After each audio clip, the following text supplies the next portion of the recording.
तो नमस्ते दोस्तों, आज मैं बताने वाला हूँ कि क्या क्या गलतियाँ स्टूडेंट्स करते हैं जो उनका अटेम्प्ट लग जाता है। उसमें से गलतियाँ मैंने भी की है, तो गलती से सीखा है, इसलिए मैं वीडियो बना के बोल सक रहा हूँ। ठीक है ना। तो मेरा जून अटेम्प्ट में मैं फ़ेल हो गया था, फर्स्ट अटेम्प्ट में। सितंबर अटेम्प्ट में फेल हो गया था। फिर जनवरी अटेम्प्ट में ही फ़िलहाल तो दिया हूँ, देखो क्या होता है। लग तो रहा है पास हो जाऊँगा, ICI के भरोसे हूँ मैं, क्योंकि मेरे को लॉ में डर लग रहा है बस। तो चलिए वीडियो को शुरू करते हैं, बेकार की बातें ना करते हुए बताते हैं कि क्या क्या गलतियाँ स्टूडेंट्स करते हैं। ठीक है। देखो गाइज, पहला जो main portion of students fail होते हैं ना, उनका सिलेबस कंप्लीट नहीं होता है। मेन पोर्शन जैसे मतलब 1 लाख स्टूडेंट दे रहे हैं, उनका 50,000 तो उनका तो स्टूडेंट मतलब सिलेबस ही कंप्लीट नहीं होता। जिनका सिलेबस कंप्लीट हो जाता है उनका अच्छे से रिवाइज नहीं, तो प्रैक्टिस नहीं होता है। इसके वजह से स्टूडेंट्स फेल हो जाते हैं। उनको लगता है कि नहीं, मैंने तो लेक्चर देख लिया है, अब तो मेरे को सब कुछ आता है। नहीं आता भाई, तुमको कुछ नहीं आता। मेरे साथ भी ऐसा हुआ था। मैं जून अटेम्प्ट में मैं क्या किया था, मैं अकाउंट्स का पूरा लेक्चर देख के ख़त्म कर लिया। फिर मैं मतलब देखता था तो एक ही बार मैं लेक्चर ही देखते रहता था, ना मैं रिवाइज करता था ना मैं नोट्स बनाता था। मेरे को लगता था मेरे को बस लेक्चर्स बस 1.5 के स्पीड में देखना है, देख के ख़त्म करो, जल्द से जल्द ख़त्म हो जाएगा तो अच्छा होगा। फिर मैं जब रिवाइज करने बैठा, प्रैक्टिस करने बैठा, तब जाके मेरे को रियलाइज़ हुआ नहीं, मैंने बहुत बड़ा गलती कर दिया। मैंने ऐसे करके मेरा 1 महीना वेस्ट किया, पता है। जून अटेम्प्ट में मेरा पहला अटेम्प्ट ऐसे वेस्ट हो गया, उसमें मेरा लगभग पढ़ाई हुआ नहीं इसके वजह से।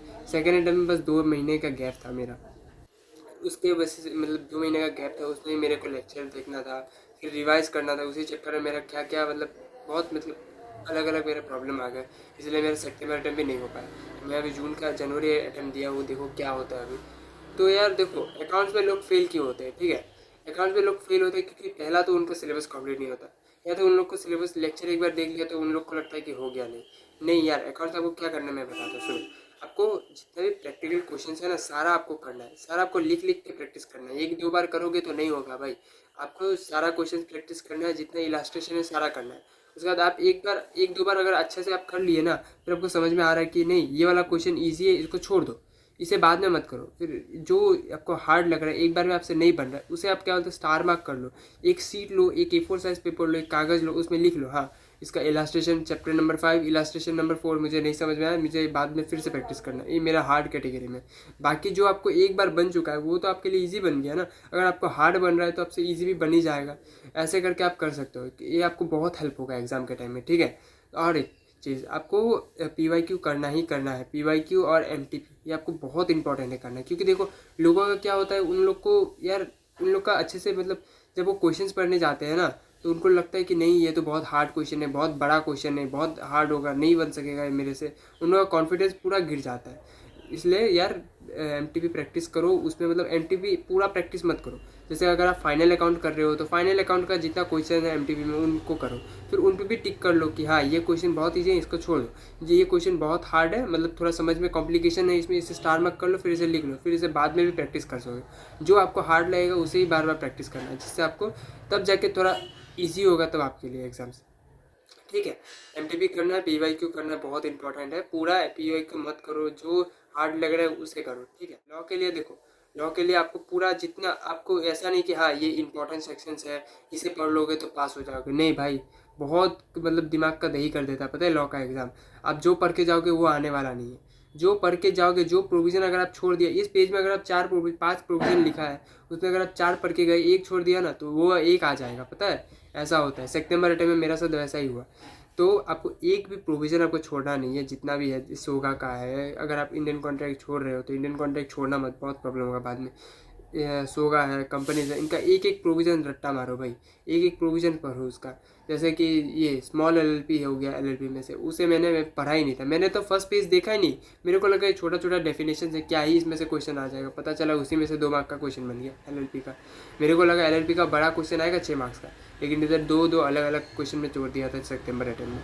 इसलिए यार पूरा बुक पढ़ो, पूरा बुक में जितना भी एग्जाम्पल्स दिए गए हैं उसको भी पढ़ो, क्योंकि एग्जाम्पल बेकार बेकार का नहीं दिया गया है, ठीक है। एग्जाम्पल्स के रिलेटेड ही एग्जाम में क्वेश्चंस आते हैं। जितना भी एग्जाम्पल्स है उसे पढ़ो, उसी रिलेटेड जो प्रोविजंस है उसे भी पढ़ो, ठीक है। इतना हो गया, लॉ का इतना कर लिया। फिर आपको क्या करना है, जो PYQs है उसे भी पढ़ो, क्योंकि जितना आप पढ़ोगे ना, जितना आप क्वेश्चंस पढ़ोगे उतना आपको कॉन्फिडेंस आएगा। अगर आपसे आंसर्स बन रहे तो बढ़िया, अगर नहीं बन रहे तो उस क्वेश्चंस को और एनालिसिस करो कि हाँ इसमें इस इस तरीका का इन तरीका का केस में इस तरीका का प्रोविजंस लगेगा, इसका ऐसा ऐसा करके आप प्रैक्टिस करो। जितना आप प्रैक्टिस करोगे उतना ही आपका लॉ ईजी होते जाएगा, जितना आप प्रैक्टिस करोगे उतना ही आपका अकाउंट्स ईजी होते जाएगा। तो मैथ्स के लिए बात करते हैं। मैथ्स का देखो, मैं खुद नॉन मैथ्स स्टूडेंट हूँ, मेरे को खुद को मैथ्स से एलर्जी है, ठीक है ना। मैं इसे मैथ में अटेम्प्ट के लिए बोल रहा हूँ, ठीक है ना। हेलो, जो मैं खुद एक नॉन मैथ स्टूडेंट हूँ। तो आपको क्या करना है, जो बुक है ना, बुक ही आपको प्रैक्टिस करना है अगर आप नॉन मैथ स्टूडेंट हो तो। और आपको पहले तो आपको मेन स्ट्रक्चर आपको बुक प्रैक्टिस करना है। बुक प्रैक्टिस करने के बाद मतलब जितना ही बुक का इलास्ट्रेशन है सारा करना है, मतलब जो एक्सरसाइजेस है सारा करना है। फिर आपको जो एग्जाम्पल्स है सारा करना है। मतलब अगर आप कुछ चैप्टर छोड़ना है तो छोड़ सकते हो, जैसे प्रोबेबिलिटी हो गया, थ्योरेटिकल डिस्ट्रीब्यूशन हो गया, रेशियो हो गया, रेशियो का कुछ हार्ड ट्रिक मतलब ट्रिकी क्वेश्चंस हो गया उनको छोड़ दो। अगर आपको कुछ मतलब चैप्टर्स हो गए उनमें अगर कुछ बहुत खतरनाक वाला क्वेश्चन है उसको छोड़ना है तो छोड़ सकते हो, लेकिन देखो उनका मतलब मेन स्ट्रक्चर देख लेना किस तरीके से इस तरीका का आंसर आ रहा है, ठीक है ना। क्योंकि अगर आप मतलब अगर 5 मार्क्स का अगर क्वेश्चन आ रहा है एग्जाम में, उसमें 2 से 3 मार्क्स का इजी आता है। इजी ऐसा आता है कि जिसने पढ़ा होगा उसी के लिए इजी होगा। ऐसा नहीं कि आप बस लेक्चर देख के चले गए एग्जाम में हो गया तुम्हारा पास, नहीं। मैथ्स में जो पढ़ेगा उसे ही मार्क्स मिलेगा, ठीक है ना भाई। मैं खुद नॉन मैथ स्टूडेंट था, फिर भी मैंने मेहनत किया बार बार जो मेरे से नहीं बन रहा था। मेरे को पता है मैथमेटिक्स और फाइनेंस इतना हार्ड लग रहा था, मैंने इतना प्रैक्टिस किया उसमें से। इस बार जो जनवरी अटेम्प्ट था उसमें 14 मार्क्स का शायद आया था मैथमेटिक्स और फाइनेंस में से, उसमें से मैं 12 पूरा अच्छे से अटेम्प्ट कर पाया। ऐसा गया मेरा पेपर। मैथ्स का मेरा इस बार 50 आ रहा था कैलकुलेट करने के बाद। देखो मैं पूरा चैप्टर मतलब मेरा तो लास्ट में रिवाइज करने के लिए स्टैटिस्टिक्स था, मतलब ये सेट्स था, लेकिन उसमें भी मैंने रिवाइज नहीं कर पाया, मेरे पास टाइम ही नहीं था लास्ट का ये 1.5 डेज में, ठीक है।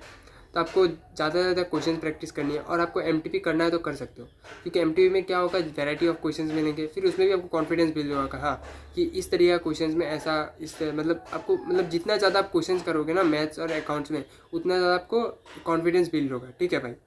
तो मैथ्स कोई हार्ड सब्जेक्ट नहीं है, आप प्रैक्टिस करोगे तभी होगा। अगर आप प्रैक्टिस नहीं करोगे तो वो तो हार्ड लगने ही वाला है, ठीक है ना भाई। इको का लिए बात करते थे यार, इको का लोगों को लगता है क्या पता है, लेक्चर देख लिया हो गया इको का। नहीं यार, इको का लेक्चर देखो, लेक्चर आपको देखना है, समझने के लिए लेक्चर देखना है। बाकी का आपको बुक पढ़ना ही पड़ेगा, चाहे आपको अगर आपको 60+ लाना है ना तो आपको बुक पढ़ना ही पड़ेगा। बुक बहुत इंपॉर्टेंट है, बुक का लाइन बाय लाइन पढ़ना पड़ेगा। मैंने इको का लिए क्या किया था, मैंने क्या किया था, पूरा मतलब एक चैप्टर है ना उसे पूरा पढ़ा, उसमें मैंने खुद हाईलाइट किया कि हाँ इस चैप्टर में इस लाइन में इतना इंपॉर्टेंट है, इस लाइन में इतना इंपॉर्टेंट, पूरा हाईलाइट करते करते करते करते गया।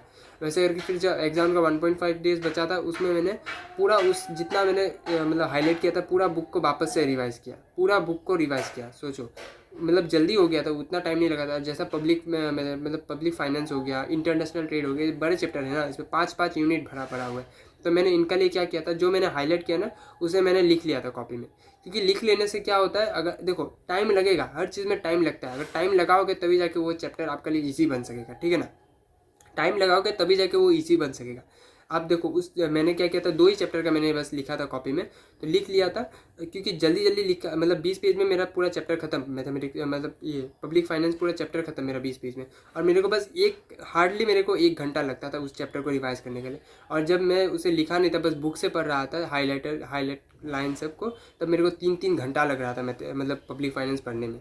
सोच लो मेरा एक मतलब 2-2 घंटा इधर वेस्ट होने से बच जा रहा था। इंटरनेशनल ट्रेड में 1 घंटा और पब्लिक फाइनेंस में 1 घंटा। देखो जो चैप्टर आपको बहुत टाइम लग रहा है तो उसके लिए आप उसे लिख लो। हाँ टाइम लगेगा, 5-6 घंटा लगेगा उस चैप्टर को लिखने में, लिख लो, लेकिन आप फिर आपको इससे बहुत हेल्प होगा।